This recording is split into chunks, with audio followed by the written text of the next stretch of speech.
Iyi mirimo yatangijwe no gusana no kongera kubaka inzu z'abaturage bangirijwe n'inkubi y'umuyaga Hurricane Melissa, bikaba ari intangiriro y'ibikorwa by'ubutabazi bigenewe imiryango yibasiwe n'iki kiza.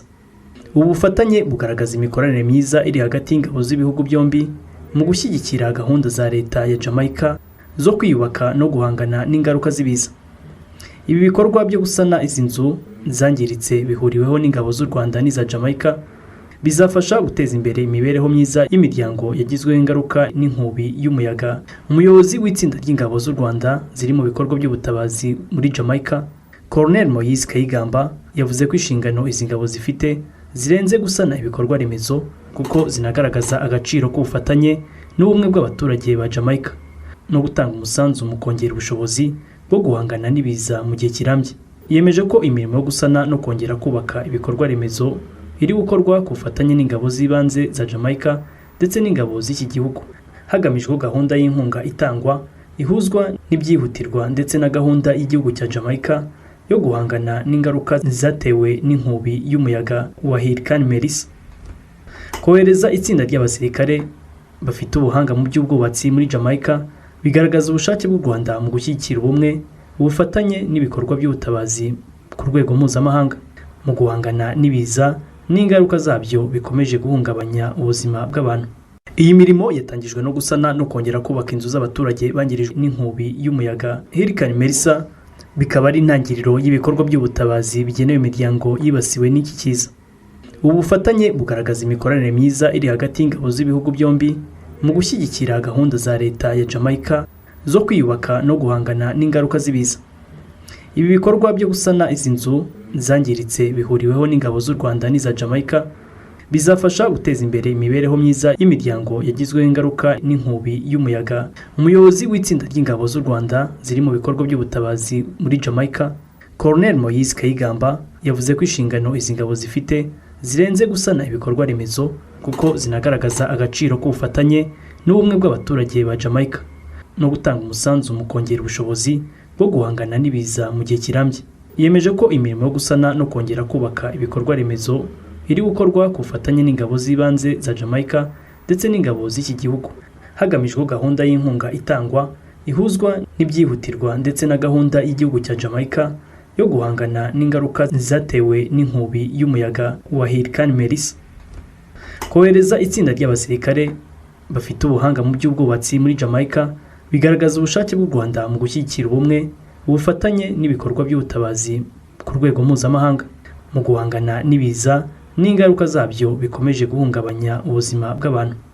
Bashingiye kuri raporo y'igenzura ricukumbuye ryakozwe n'umugenzuzi mukuru w'imari ya leta ku micungire y'ishami ry'ubwiteganyirize na pansiyo yo guhera muri Nyakanga 2015 kujya muri 2025, abadepite bagize komisiyo y'imibereho y'abaturage batumije urwego rw'ubwiteganyirize mu Rwanda RSSB ngo rusobanure bimwe mu bibazo bigaragaramo.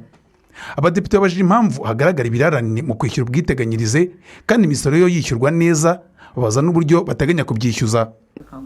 Ku bijyanye n'ibirarane ku bigo by'amashuri n'ibigo by'ubuvuzi, mugenzi wanjye yakigarutseho aravuga ati ese kuki Rwanda Revenue badasiba kwishyura? Subwo ntitwashyira intege nke mu kwishyuza imisanzu. Niba ikirarane kibayeho Rwanda Revenue ikaba yishyuwe nta kibazo ifite, ariko ugasanga aho duteganyiriza ejo hacu hazaza kandi hari urwego rubishinzwe rufite n'ububasha bwo kwishyuza bigahagarara, tugasanga harimo ibirarane mu hatugaragarije byinshi. Nagira ngo mbaze, ese twabona urutonde rw'ayo mashuri n'ibyo bigo by'ubuvuzi cyangwa ni byose muri rusange ngo twabifata nk'aho ari byose? Ndibaza impamvu mudakoresha ubwo bubasha muhabwa n'itegeko, cyane ko buri RSSB no kurengera umukozi, kuko imisanzu niyi amafaranga aba yarateganyijwe yaranakaswe ku mushahara mbere yo kwamuha umushahara.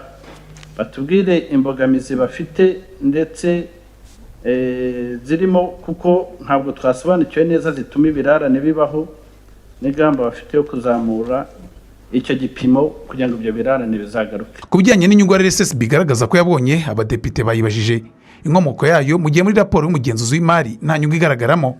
Umugenzuzi mukuru w'imari leta yagenzuye kuva 2015 mu kwezi kwa karindwi kugeza mu kwezi kwa gatatu umwaka wa 2025, agaragaza ko mu myaka 10 muri za equities zashowemo nta nyungu yabonetse kandi mwari mwarihaye intego yo kugera kuri 15% by'inyungu. Mugaragaza yuko nyamara RSSB yungutse ndetse umutungo ukaba warikubye kabiri. Negira ngo umudusobanurire icyo kinyuranye. Icyo umugenzuzi mukuru w'imari ya leta yagaragaje niyo nyungu mwebwe mugaragaza, ariko niba hari n'igihombo cyagiye kiba muri rya shoramari kirengerwa nande, icyuho cyacyo kizibwa mu buhe buryo? Umuyobozi mukuru wa RSSB Regis Rugemanshuro yagaragaje ko impinduka zakozwe mu myaka 5 ishize bava ku kuba ikigo bakaba urwego byatumye rugira uburenganzira mu gufata ibyemezo by'ishoramari ndetse no kuvugurura imikorere. Yanagaragaje ko ubu bifuza gukomeza kunoza imikorere ndetse ngo byinshi bibazo bigaragara muri raporo ni ibya mbere y'ayo mavugurura.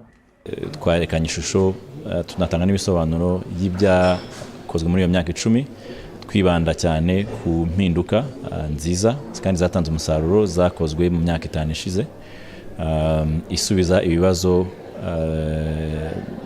umugenzuzi mukuru yari yabajije muri iyo raporo, avuga iby'ishoramari uko ryari rihagaze, imikorere. Ku shusho rero yuko urwego ruhagaze uyu munsi nk'uko twabitangarije komisiyo twaganira uyu munsi y'abadepite, nuko umusaruro mbumbe wa RSSB nk'urwego kuva mu 2021 kugeza 2025 wikubye kabiri. Inyungu ku gishoro ikaba yarazamutse, aho icyo gihe yari iri kuri 1.4 igenda ihinduka.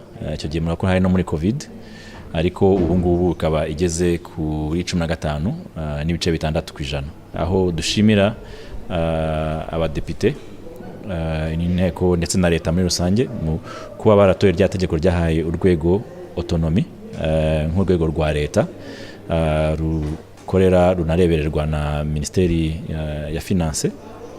Umuyobozi mukuru wa RSSB kandi yagaragaje ko ubu binyuze muri systeme y'ikoranabuhanga bakoze igenzura uko imisanzu y'ubwiteganyirize itangwa, ubu nta birarane bigihari ndetse ngo banagabanyije igihe bakoreshaga bishyura amavuriro n'ibitaro, inyemezabwishyu za serivisi za mituweli ndetse na rama. Ibyuho byagiye biboneka. Cyambere no gushimangira ko kuva iriya systeme nshyashya y'ishema yashyirwaho nta cases za default zirongera kubaho, kuko systeme ntibyemera. Ntushobora gutangira umukozi umwe cyangwa babiri, ngutangira abayobozi abo hasi ubihorere, cyangwa se ngutangire RRA ariko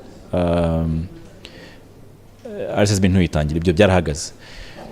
Ibirarane bihari n'iby'imyaka 10 yashize, aho audit yacu ihoraho. Kuri ubu umutungo w'urwego rw'igihugu rw'ubwiteganyirize RSSB ugeze kuri miliyari 3,200. Mu mwaka ushize rwungutse miliyari 113, bingana n'izamuka rya 15.6% ugeneje n'umwaka wari wabanje.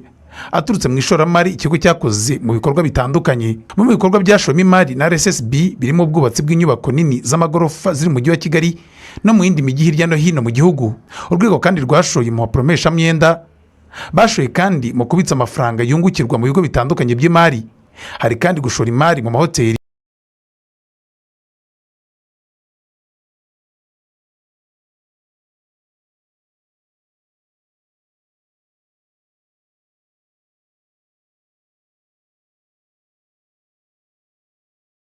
RSSB kandi yashoye mu kunoza serivisi z'ubuzima, ariko n'ikigo Zipline gitwara amaraso arengera indembe agezwe hirya no hino mu gihugu hifashishijwe udege tutagira abapilote.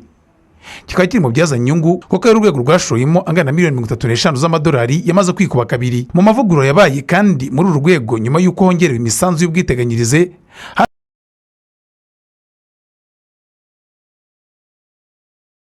hanazamuwe ibigenerwa abiteganyirije, aho byavuye ku 13,000 by'amanyarwanda bikajya ku 33 by'amafaranga y'u Rwanda.